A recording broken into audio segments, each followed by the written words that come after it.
Simon, in the FA Cup over the weekend, only the fixtures played at Premier League stadiums utilised VAR. Otherwise, it was not in use elsewhere. What's your feeling on that one? Should the FA Cup embrace no technology across the board? Full stop. Full stop. Only because it feels to me that if you're embracing a technology in one match in the same tournament and you're not in another, that somehow you're either disadvantaging, this depends on your perspective on VAR, disadvantaging or advantaging the game that has the technology against the one that doesn't.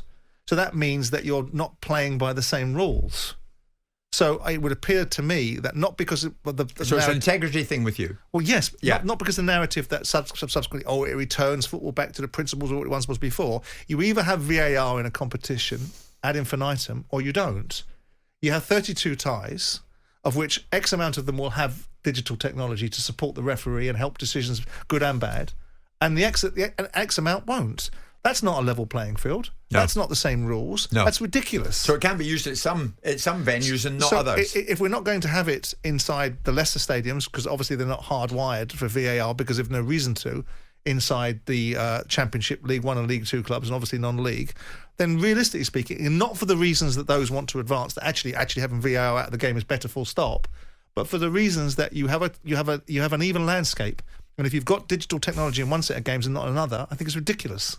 I mean, look at what the Carabao Cup's doing. There'll be no VAR in operation at any of the Carabao Cup semi-final games over both legs because Middlesbrough don't have the technology at their stadium. And who would have thought that the EFL would have a better perspective than the so-called big players in the game? Yeah.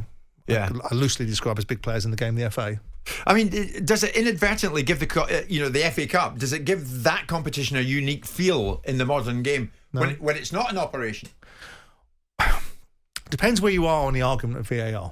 If you are in the argument that this wonderful spontaneity that it emanates from a goal being scored has been lost by VAR, which is an unarguable perspective because it has, and supersedes the integrity of getting decisions right, then you're going to be in the camp of saying, look at the wonderful FA Cup and what it achieves, or the wonderful League Cup and what it achieves, without having VAR.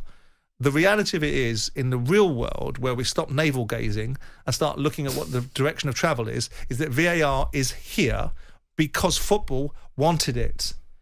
Peter Schmeichel, 19 years ago, was talking about the goal that was conceded by Man United. Roy Carroll carried it over the line, and no technology, and how it was going to embrace, and what they were going to have to do to deal with the issues. VAR in itself is not the problem. It's its application, and they haven't got to grasp with the challenges. Where does it break? It breaks in spontaneity, and it breaks in inconsistency and subjectivity. Well, if you can fix those problems, then the VAR issue goes away. But if we start making a case for all of these people that have been in the camp of not wanting VAR in the first place, who are probably the biggest critics of every single refereeing decision when it comes down to it, if you look at if you analyse those, like Larry Lineker, that doesn't want VAR, but probably at the time were the ones making the most noise about the incompetence of referees and analysing the refereeing decision, when referees are not capable of being able to run the current game with the scrutiny that's put on it because of the nature of the broadcasting opportunity that's been created, then we're in a world of hypocrisy.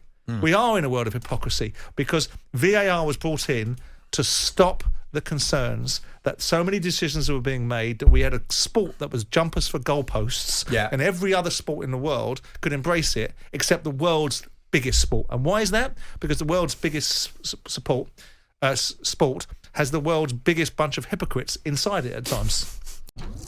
Jim White and Simon Jordan. Monday to Friday mornings from 10 on AM, on DAB, via the talkSPORT app and on your smart speaker. talkSPORT.